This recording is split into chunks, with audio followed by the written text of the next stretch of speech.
So sa video ito, pag-usapan natin kung paano maglinis ng brake caliper at magpalit ng brake pads sa ating mga preno. Ano yung mga senyales na palitin na yung brake pads sa ating mga preno at kung paano yung pagdi-DIY ng paglilinis at pagpapalit nito. At kung paano mag-check at magdagdag ng brake fluid sa ating mga motor.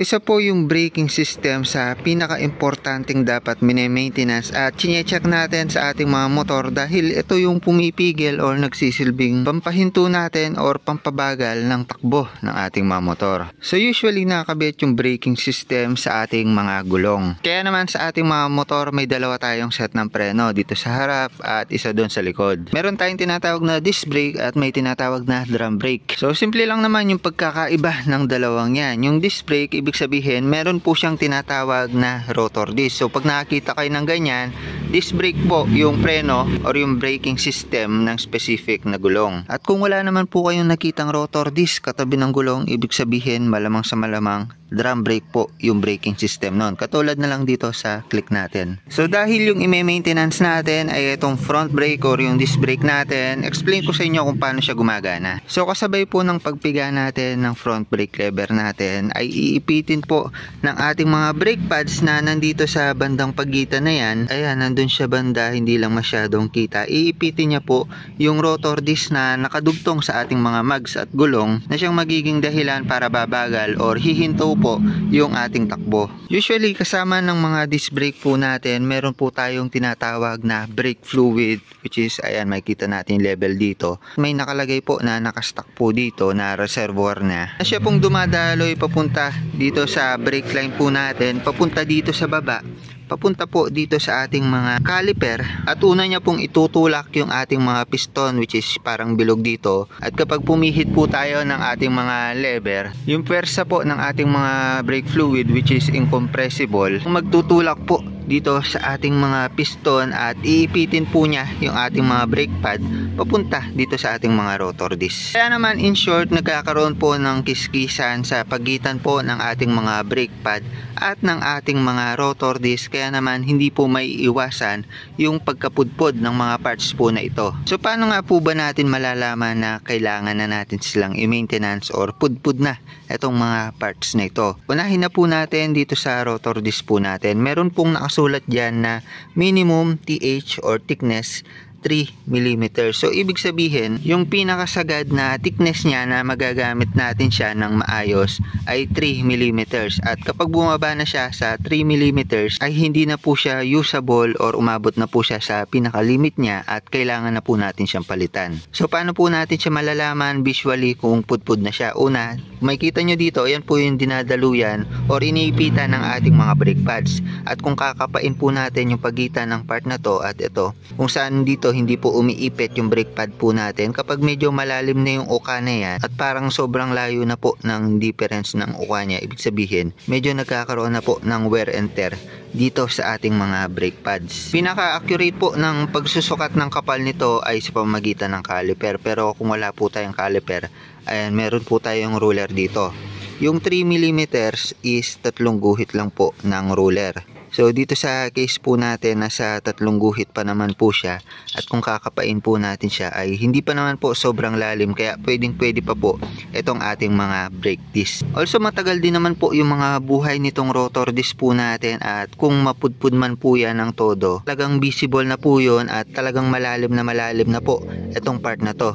For idea, magti 3 years na po itong rotor disc natin. Take note, stock pa po ito at hindi pa naman po siya pudpud. Siguro kaya pa nitong umabot ng 5 years, pero depende po sa paggamit natin ng preno. Yung isa pa sa components na napupudpod or nagkakaroon ng kiskisan bukod dito sa rotor disc ay itong ating mga brake pad, which is yun nga yung umiipit dito. So dito sa ating mga brake pad, hindi po siya kagaya ng rotor disc natin na talagang bakal siya at sobrang solid. May part po siya na parang lining na katulad sa mga clutch lining po natin, brake shoe po natin, na consumable parts din po ng ating mga motor at napupudpod. Mas madalas po itong mapudpod or palitan kaysa dito. Siguro makakasampung palit tayo ng brake pad bago tayo magpalit ng disc brake po natin. So visual check, kung titignan po natin siya is hindi po natin masasabi kung palitin na po siya agad, no? Or kung kailangan na po siyang palitan. So ano po yung mga palatandaan natin or mga senyales na palitin na yung brake pad ng ating motor? So una po dyan ay kapag hindi na po masyadong kumakagat yung preno po natin, yung front brake po natin. Dito kasi sa rear brake po natin, which is drum brake, may adjustan po yan, at kapag na-adjust po yon is hihigpit or titigas po itong ating mga brake lever.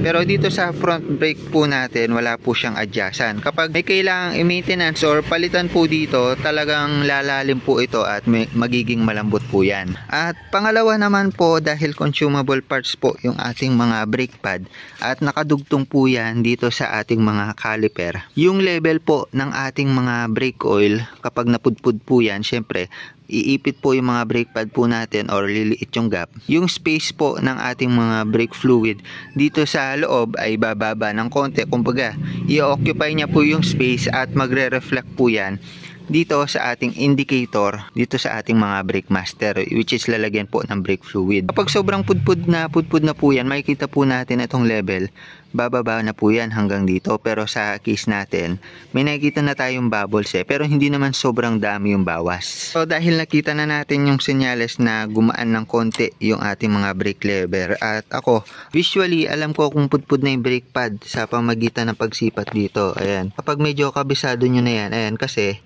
kung titignan nyo yung brake pad po natin, yung bakal niya, tas yung lining niya yung nakadikit sa rotor disc, parang nasa 2 mm na lang or manipis na. Tsaka dito, kung titignan natin dito, ewan ko lang kung kita sa camera, pero manipis na yan kasi kung i-compare natin dito sa bagong brake pad po natin, talagang makapal na makapal po yan. Mamaya ikukumpara natin. Kasi pag nakakita na kayo ng bago tsaka lumang brake pad, alam nyo na, sumipat ng brake pads dito sa ating mga caliper. So ngayon, syempre, kasabay ng pagpapalit natin ng brake pad, ito, kailangan nyo rin gawin, maglinis na rin po tayo ng caliper. Kasi kahit bago po yung ating mga brake pads, kung marumi po yung ating mga caliper, lalong-lalo na itong mga ituturo ko sa inyo mamaya, yung mga pinaglalagyan ng bracket, pag na-stack up po kasi yan, titigas po yung ating mga preno at nahihirapang bumalik yung ating mga brake pads. Kung kaya naman, isasabay na po natin yung paglilinis nitong pinaka-caliper po natin.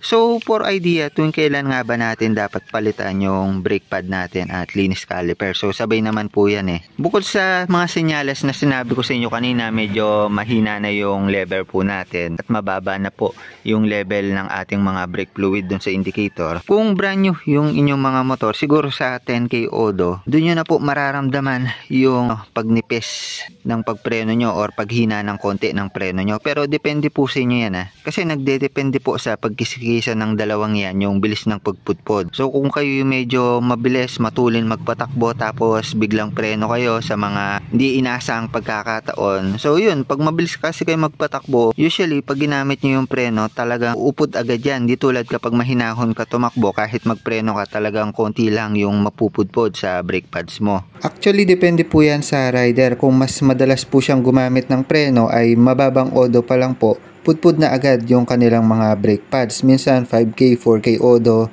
may mga nakikita ko pudpud na agad yung brake pads nila. Meron naman po umaabot ng 10K Odo is hindi pa masyadong pudpud, or kapag hindi masyadong gamit yung preno, mas mahaba yung buhay ng brake pads. So ang kailangan lang talaga natin dito, regular check-up para nakikita natin kung goods pa sila. So yan, para po sa mga nagdi-DIY, proceed na po tayo sa paglilinis at pagpapalit ng brake pads po natin. Hindi naman po ito masyadong mahirap dahil ito lang naman po itatanggalin po natin. Hindi na po tayo magtatagal ng gulong. Also, applicable din po itong paglilinis natin or maintenance natin sa iba't ibang mga motor. Hindi lang po ito basta sa Honda Click, kahit sa ibang mga unit. Applicable itong pagdi-DIY natin at pag-check ng ating mga preno. So para matanggal po itong caliper po natin, gagamit po tayo ng star shape na Allen wrench. Ang size po niya T40. Dito yan, dalawa yan. Sa mga Honda po kasi ganito yung mga style ng tornilyo nila, pero pwede nyo naman palitan yan kung sakali. So pag natanggal na po itong dalawang yan, dalawang bolt po natin, matatanggal na po natin ito. Ugain lang po natin hanggang sa humiwala yung pinaka brake pad sa rotor disc. Ayan, kung makikita nyo naman, napakarumi, no, dahil nasa pinakaloob-looban. Ayan, no, kailangan talagang isabay yung paglilinis sa pagpapalit nito. Kung makikita nyo naman dito pa lang po, ayan o, talagang parang manipis na. So yan, para gets nyo yung concept kanina, yung piston. Itong piston na to na nasa loob ng caliper, ayan, bilog siya na malaki. Kapag pumiga po tayo, umaatras sa bante po yung piston na yan. Pag umabante po yan, ipitin po niya itong mga brake pads po natin at ipitin na po itong mga caliper po natin. So para matanggal itong brake pad natin, tatanggalin po natin itong bolt na to. So gamit lang po tayo ng 8mm na socket wrench or kahit open wrench. Importante matanggal po yan. Yun o.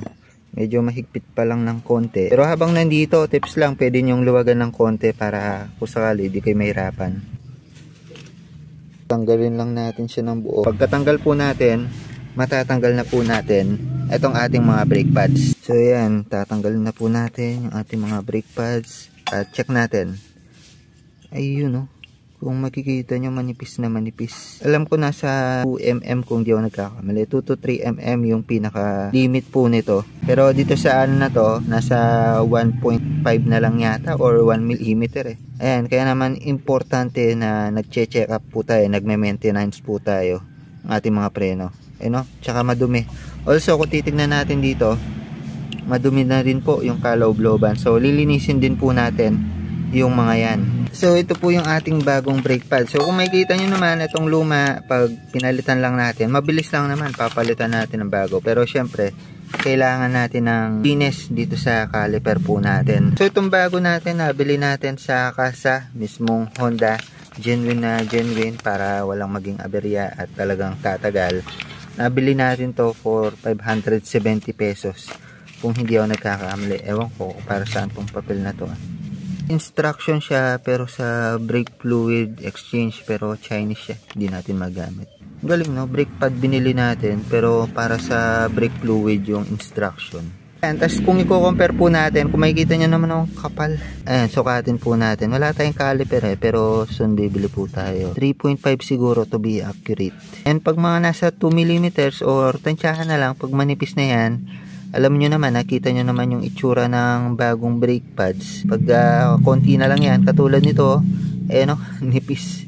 Palitin na po talaga yan. Sa paglinis nito, tanggalin pa natin ibang parts katulad nitong bracket. So dito sa bracket, and meron po siyang rubber, kailangan maibalik po natin siya ng maayos mamaya. So hugutin lang po natin yan, tanggalin po natin itong rubber dito, ayan o. Tatanggalin po natin yan, tapos iluluwa po natin siya, ayan.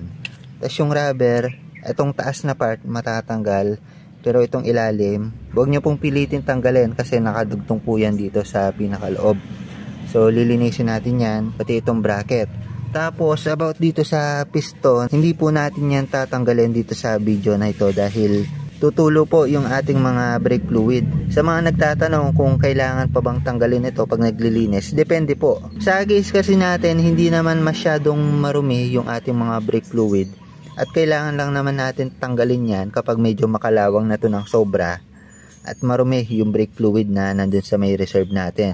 So talagang totally clean yung gagawin natin. Pero dito, malilinis naman po natin siya ng maayos. So yung hacks ko po dito, ilulubog ko po siya. Pero bago po natin siya ilubog, linisin po natin itong pagitan na itong piston natin para pag nilubog natin, walang pumasok na dumi. So wala pa po talaga tayong pressure na panglubog nito, kaya pag ginangat po natin, hindi po natin siya maibabalik. So, hindi pa naman po natin talaga kailangan tanggalin yan eh. Ako para sa akin hindi ko naman kailangan tanggalin. Tsaka also dagdag trabaho yun eh. Pero kay Scarlett natin, sa isang Honda Click natin, gagawin natin yun dahil medyo matagal-tagal na at tsaka sobrang dumi, makalawang na yung piston niya. Kaya dun kay Scarlett, tatanggalin natin itong pinaka-piston. Pero for now, ilulubog muna natin siya. So linis lang. So sa paglinis ng caliper natin, gamit tayo ng Extreme 1 CVT brake and carburetor. Parang ano siya, 3-in-1 na cleaner, no? Pwede CVT, pwede sa preno, pwede sa mga carburetor or throttle body. Sprayan lang natin para matanggal yung mga residue at dumi. Pwede naman kahit sabon at ano lang, tubig kung wala talaga kayong panglinis na kagaya nito. Pero mas okay na may ganito para tanggal talaga yung dumi.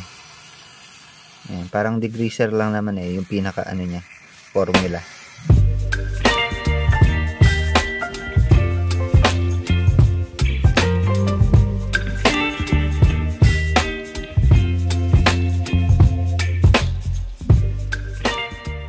Lang po sa paglubog ng ating mga piston, pwede po natin gamitin yung lumang brake pad po natin. Pasok natin yung flat screw natin at mag-apply po tayo ng persa para lumubog po yan. At kapag nalubog na po yung piston, matatanggal na po natin itong parang manipis na pin na nandito sa gitna.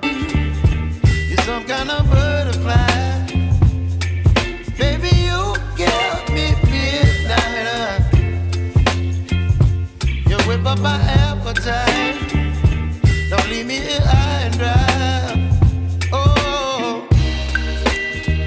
well, I don't wanna jinx it, baby, and twist myself at the spine. Don't wanna overthink it, baby. It's just twist your body and mine, baby. You give me ice and fire. You're giving me wind and rain. You're some kind of butterfly. Baby, you give me fear. So yan, assemble na po tayo. Una po nating ilalagay itong manipis na bakal na parang sandalan ng ating mga brake pad. Dito kasi nag-i-slide yung parang pinaka brake pad po natin. Tapos next, itong rubber natin, isusuot naman po natin dito sa taas. Kailangan itong pinaka rubber na to, ayan, may grooves po siya. Kailangan sumuot po siya dito sa pinaka bakal. Ayan, kumbaga parang maglalak po siya. Kailangan talagang nakasuot po siya. Ayan, double check nyo, ayan o. Ayan, may stopper po siya. Next step, bago po natin isuot itong pinaka bracket po natin, kailangan po may pampadulas po tayo dito sa pinaka bakal. Kasi kung makikita nyo, ayan o, nag-i-slide po yung pinaka bracket natin dito sa loob tsaka sa goma po natin. Yung nilalagay po talaga dyan is silicone grease, pero dahil wala po tayo nun, is gamit na lang po tayo ng grasa. Yung silicone grease kasi para siya sa mga rubber parts, pero itong grasa, subok ko naman po at wala naman pong nagiging aberya at hindi naman nasisira yung rubber natin. So, pwede rin naman tong pang-alternative natin, guys. So, syempre, magre-rely tayo dun sa meron tayo. Ito, goods naman siya, hindi naman siya nakakasira. Kaya, ayan, grasa na lang muna yung ilagay po natin. So, sa paglalagay po ng grasa, medyo damihan po natin para medyo tumagal po siya at mag-slide po ng maayos yung ating mga bracket kasama po yung ating mga guide pins. So, pag smooth po or mas maganda yung dulas po nila dito sa ating mga rubber boots, ay may iwasan po natin na mas tack up sila or medyo humigpit. Pagkatapos ay ilagay na po natin itong bracket at isuksok po natin yung mga guide pins papunta dito sa mga butas ng ating mga rubber boots.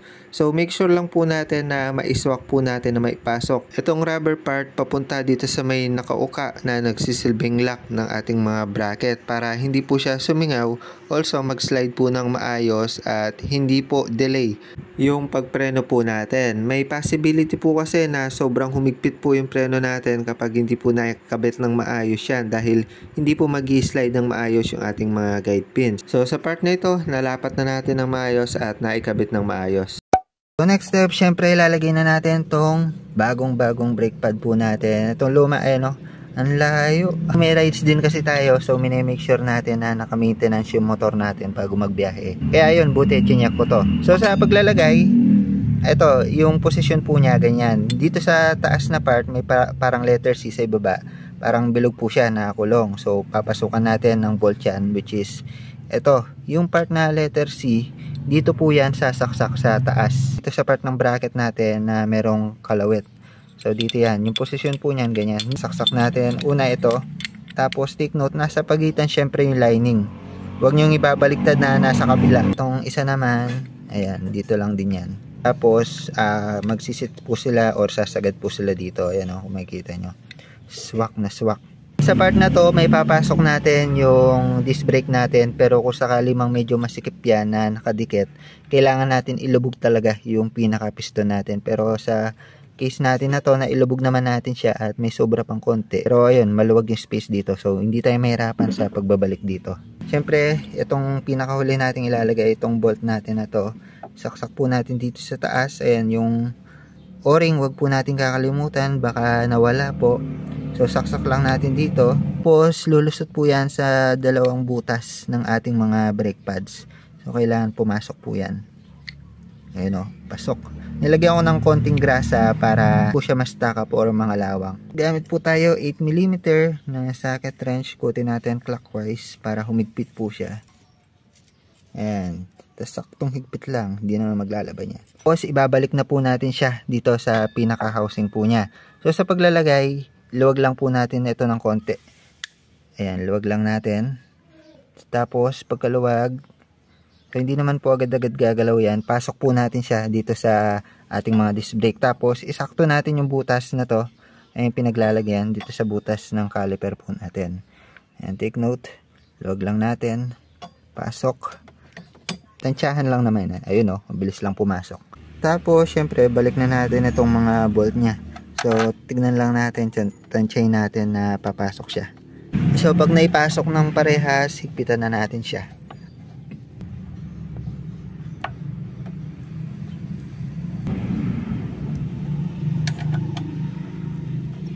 Para i-test kung lapat po siya, pipigain po natin yung brake lever po natin. Tapos paikutin po natin yung gulong ng ating mga motor. Tignan natin kung sumasayad po siya or maigpit. Yan, preno-preno lang natin.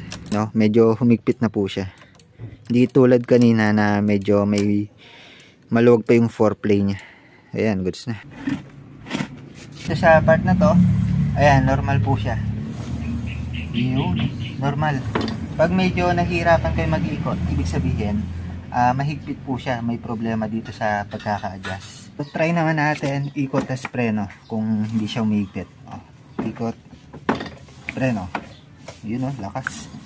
Ayun, pagka-preno natin, hindi siya nag-start na mahigpit. Kasi pag nag-start siya mahigpit, pagkatas mag-preno, ibig sabihin, umiipit po siya. May umiipit. Ayan, dito sa atin, normal. O, diba? Lakas. Yun.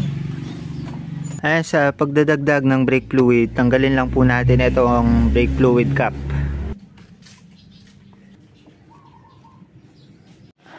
Ayan, so pag natanggal nyo na, na-unscrew nyo na, buksan nyo lang, may kasamang goma yan. Tapos maglagay na rin kayo basahan dito. Kasi pag tumulo yan, makasira ng fairing. So dagdagan lang po natin siya, yung brake fluid natin hanggang dito sa may linya na to. Tapos dapat naka-upright position yung motor, pantay na pantay para hindi po masobrahan yung lagay natin. So meron tayo dito Extreme Synthetic Brake Fluid DOT3. Tasan lang natin siya ng maliit, pandagdag lang naman. So ngayon dagdag lang muna tayo. Ayan o, medyo manilaw-nilaw na rin kasi dapat puting-puti po yan Ayun, pag napuno po dito dun sa pinakaguhit, kung titignan po natin dito, alugin lang po natin.